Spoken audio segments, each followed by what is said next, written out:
intended to scare you or psychologically scar your mental health. But, however, this presentation was made to alert you to important information you may have missed. Greetings, citizens of the world. Welcome to the final decade for the old world order. We're sure you have noticed this year stands out from any other year you've experienced before. And rightfully so, because they are wasting no time to get a head start on this decade's list of events they have planned for you.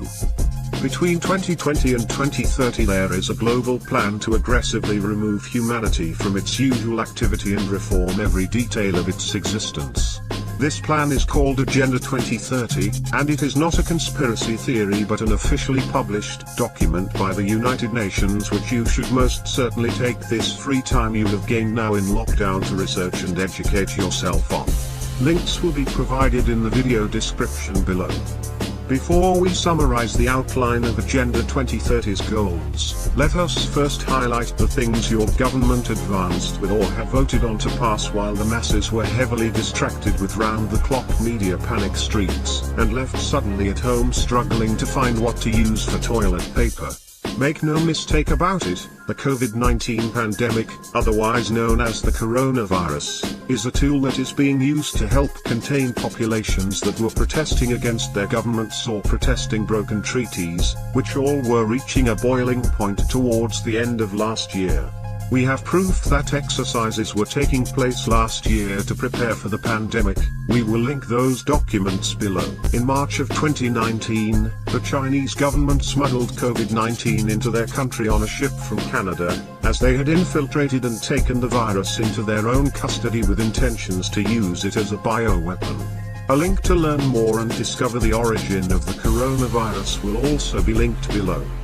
If you had been closely following our reports, then you should already know that hundreds of citizens of Hong Kong joined Operation Vendetta for the anonymous Million Mask March on Guy Fawkes Day. Hong Kong has been undergoing extreme changes to its system with stricter facial recognition surveillance which uses advanced AI for citizen ranking, and we'll explain later how this all ties in with Agenda 2030. Understandably their citizens recognized these changes as tyranny over them and so had been resisting their communist leaders with peaceful protests to beg them for democracy. This has turned violent as Hong Kong authorities were ordered to seize and detain protesters, which only made more citizens angry and confirmed that they were being oppressed. As tensions built last November, it is no coincidence that suddenly the virus which they kept ready to unleash was finally set loose on the Chinese in the Trojan horse of a fruit bat, which dramatically shifted power back to the state and scared protesters back into self-isolation. Other protests around the globe were also affected in this same way. Recently in Canada, the Wet'suwet'en tribe of British Columbia, and the Mohawks of Kanesatake began protesting their treaties being broken with the Canadian government as oil pipeline construction was being forced on their protected territories. First Nations reserves in Canada have protection treaties from the Queen to have their rights respected by the Canadian government, but now are being violated by corporate and industrial demands and interests. In response to these violations, these First Nations people stood on the railways to block trade coming into Canada by train, as an active protest until a promise of negotiation was given to them. But now, since the quarantine lockdowns enforced by the coronavirus has elevated state power, the tribes were forcefully removed from the railways and the pipeline construction is now continuing forward without consent or compromise given to them. This is typical of tyrants to use these tactics to bend the arms of their resistors while evading blame and pinning it on some conveniently timed national or global crisis. Protests in France, Italy, and Iran also came to a halt due to the widespread panic of the global pandemic. Are we seeing a pattern yet for how world governments work together to maliciously seize power?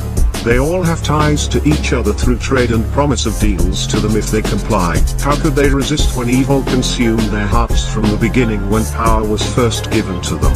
Communist dictators only see the greater good in their own selfish pursuits and benefits, which relies on the city systems to function as a well-oiled machine, treating its worker citizens as their property and its fuel, rather than people, of which they dictate virulently.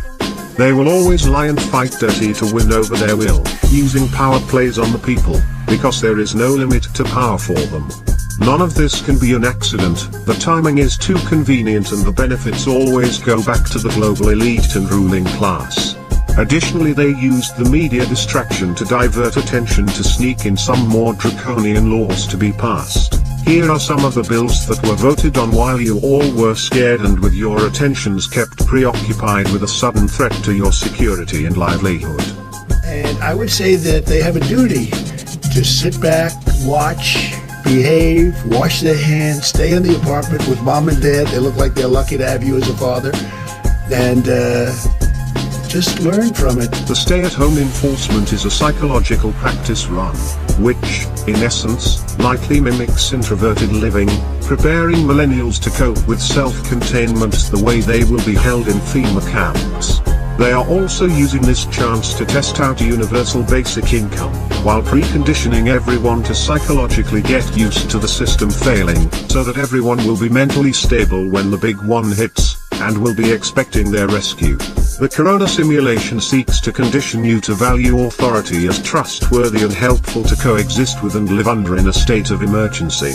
They want you to see military personnel as your friends and get you used to their uniforms and level of control over you.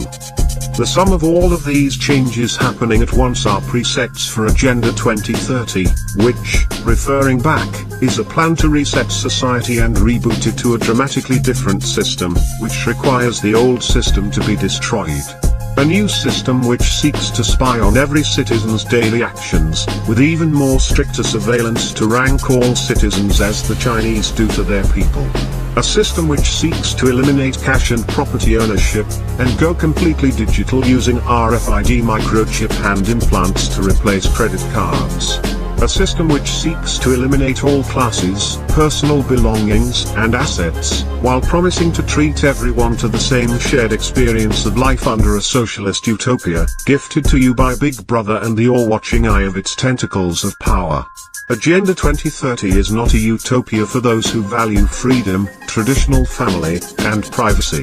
This is why we see these rights today being trampled over now. They are testing to see how much you are willing to give up in trade for more and more security, and free stuff. It is human bait to trap you, luring you to enslavement. Do not let it tempt you. This kind of future is pure imprisonment of free will itself, and is a death-promised servitude to serve your all-ruling masters of the state. To stop it, you're going to need to arm yourself with knowledge and grow with our already growing resistance. With the new powers gained from this pandemic scare, the elite plan to use them to purposely destabilize the already fragile United States economy, and ignite a class war with the target of destroying the middle class. Non-essential businesses are being liquidated. Businesses everywhere are already refusing to accept cash with fear of transmitting the virus on circulating dollar bills. After all this, they can use it as an example of how the fiat cash-based currency reached its finish, and then go on to form a cashless society from the wake of the chaos. If we don't call them out now as a collective or take actions to stop them, they are just going to continue to make even more devastating power plays like they did this year to bring all nations down to their knees and keep the poor begging the rich for a solution, which they already premeditated and pre-mapped out precisely for this moment, and it is called Agenda 2030. Please follow the links below to learn more about Agenda 2030. What you are seeing is a ruling strategy of intentionally causing the problem only to own the pre-planned solution in the end.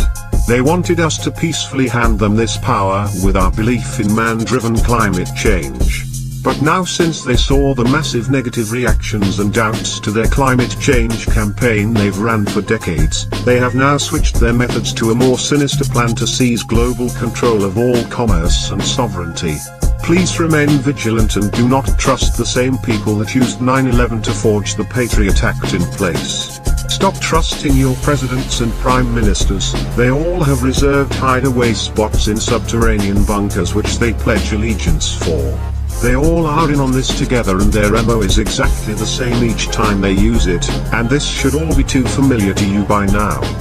We are you, we always were, you expected yourself. You are anonymous. Good luck.